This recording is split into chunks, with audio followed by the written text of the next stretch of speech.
జూబ్లీహిల్స్ ప్రచారంలో ఎన్టీఆర్ పేరు మారుమోగుతోంది. అటు బీఆర్ఎస్ ఇటు కాంగ్రెస్ అన్నగారి పేరు పదే పదే ప్రస్తావిస్తున్నారు.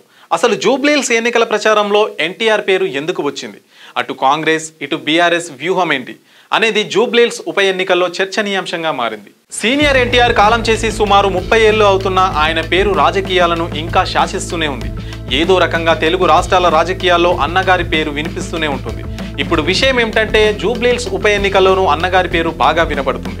జూబ్లీహిల్స్లోని అనేక సామాజిక వర్గాల్లో కమ్మవారు కూడా గణనీయమైన సంఖ్యలోనే ఉన్నారు. ఆ ఓటు బ్యాంకును ఆకర్షించడానికి ఇటు కాంగ్రెస్ అటు బీఆర్ఎస్ పోటీగా ప్రయత్నాలు చేస్తున్నాయి. ఎన్టీఆర్ విగ్రహాన్ని ఏర్పాటు చేస్తామని హామీ ఇస్తున్నారు. దీంతో ఎన్నికల ప్రచారంలో ఎన్టీఆర్ పేరు మారుమోగుతుంది. మొన్న మధ్య జూబ్లీహిల్స్ కమ్మ సంఘం నేతలు సీఎం రేవంత్ రెడ్డితో భేటీ అయ్యారు. వారి సమస్యలు విన్న సీఎం సానుకూలంగా స్పందించారు. సమస్యల పరిష్కారంతో పాటు అమీర్పేటలో ఎన్టీఆర్ విగ్రహాన్ని ఏర్పాటు చేస్తామని సీఎం హామీ ఇచ్చారు. ఇటీవల ఎన్నికల ప్రచారంలోనూ అమీర్పేటలో ఎన్టీఆర్ విగ్రహాన్ని పెట్టే బాధ్యత తమదేనన్నారు రేవంత్ రెడ్డి. తెలుగు రాష్ట్రాలలో ఎన్టీఆర్ అభిమానులు కానోళ్ళు ఎవరైనా ఉంటారా? ఎన్టీఆర్ విగ్రహం అమీర్పేట మైత్రివనంలో పెడతంటే వద్దనే దుర్మార్గుడు ఎవడన్నా ఉంటాడా? ఉంటే ఆ దుర్మార్గులను మూసిలేసి బొంద పెడదాం. అమీర్పేట చౌరస్తాలో పెద్ద ఆయన ఎన్టీఆర్ విగ్రహం పెట్టుకుందాం. పెట్టుడు కాదు, నేనే వస్తా, నేనే ముఖ్యమంత్రిగా పెద్ద ఆయన ఎన్టీఆర్ విగ్రహాన్ని ఆవిష్కరించే బాధ్యత నాది. మనందరం అన్నా అని పిలుచుకునే పెద్దలు నందమూరి తారక రామారావు గారి విగ్రహాన్ని పెట్టించే బాధ్యత అనిల్ యాదవ్కు నవీన్ యాదవ్కు అనిల్ యాదవ్కు వీళ్ళిద్దరికి నేను అప్పచెప్తున్నా.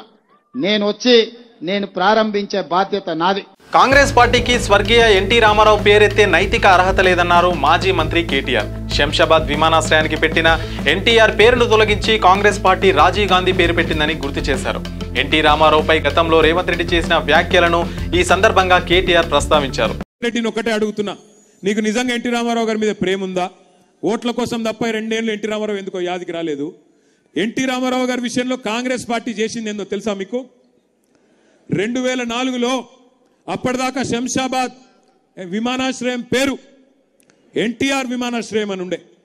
కాంగ్రెస్ రాగానే ఎన్టీఆర్ పేరు రద్దు చేసిన మాట వాస్తవం కాదా? ఎన్టీఆర్ పేరు తీసేసి రాజీవ్ గాంధీ పేరు పెట్టింది నీ దిక్కుమాలిన కాంగ్రెస్ పార్టీ కాదా రేవంత్ రెడ్డి? అసలు నీకు తెలుసా ఎన్టీఆర్ నీ పార్టీ ఎట్లా అవమానించిందో? 83లో ఎన్టీ రామారావు గారు పెద్ద మెజారిటీతో గెలిస్తే ఆయనను ఆనాడు ఇందిరాగాంధీ ప్రభుత్వం గవర్నర్ అడ్డం పెట్టుకొని అప్రజాస్వామికంగా తొలగించింది నీ దిక్కుమాలిన కాంగ్రెస్ పార్టీ కాదా? గుర్తుందా నీకు? అసలు నీకు తెలుసా? అప్పుడు నువ్వు యాడున్నావో ఏ పార్టీలు ఉన్నావో ఎవరికి తెలియదు.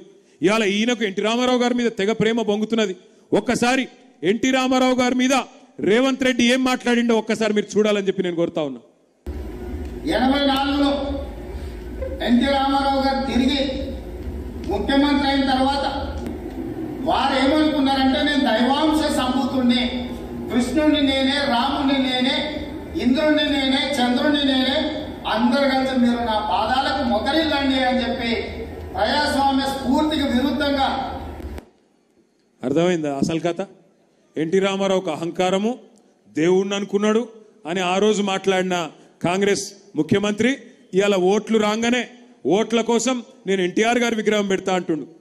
తన జీవితమంతా వ్యతిరేకంగా పోరాడిన కాంగ్రెస్ పార్టీ గనక ఎన్టీ రామారావు విగ్రహాలు పెడితే ఆయన ఆత్మ ఘోషిస్తుందన్నారు. కమ్మ సామాజిక వర్గం కోరినట్లు తామే ఎన్టీఆర్ విగ్రహాలు పెడతామని గతంలో ఖమ్మం సహా పలు చోట్ల ఎన్టీఆర్ విగ్రహాలు పెట్టినట్లు గుర్తు చేశారు కేటీఆర్. ఎన్టీఆర్ అభిమానులు కమ్మ సామాజిక వర్గం ఓటు బ్యాంకుపై ఫోకస్ మొత్తంగా ఇటు బీఆర్ఎస్ అటు కాంగ్రెస్ ఎన్టీఆర్ అభిమానులు కమ్మ సామాజిక వర్గం ఓటు బ్యాంకును తమ వైపు తిప్పుకునేందుకు వ్యూహాలు రచిస్తున్నారు. ఎన్టీఆర్ చరిష్మా క్లెయిమ్ చేసుకునేందుకు విగ్రహాన్ని ఏర్పాటు చేస్తామని హామీ ఇస్తున్నారు. దీంతో జూబ్లీహిల్స్ ఎన్నికల ప్రచారంలో ఎన్టీఆర్ పేరు గట్టిగా వినిపిస్తుంది. మరి కమ్మ సామాజిక వర్గపు ఓటర్లు ఎవరి హామీకి మొగ్గు చూపుతారో చూడాలి. మీ వ్యాపారం అభివృద్ధి కావాలని కోరుకుంటున్నారా? అయితే వెంటనే క్యూనస్ ని సంప్రదించండి. Schools, colleges, banks, shops, office promotions, land promotions, political promotions, restaurant promotions, hospital promotions, పుట్టినరోజు వేడుకలు, శుభకార్యాలు, వ్యాపారాలు ఏవైనా, సందర్భం ఏదైనా ఇప్పుడే క్యూనస్ ద్వారా తెలియజేయండి. మీ వ్యాపారాన్ని అభివృద్ధి చేసుకోండి.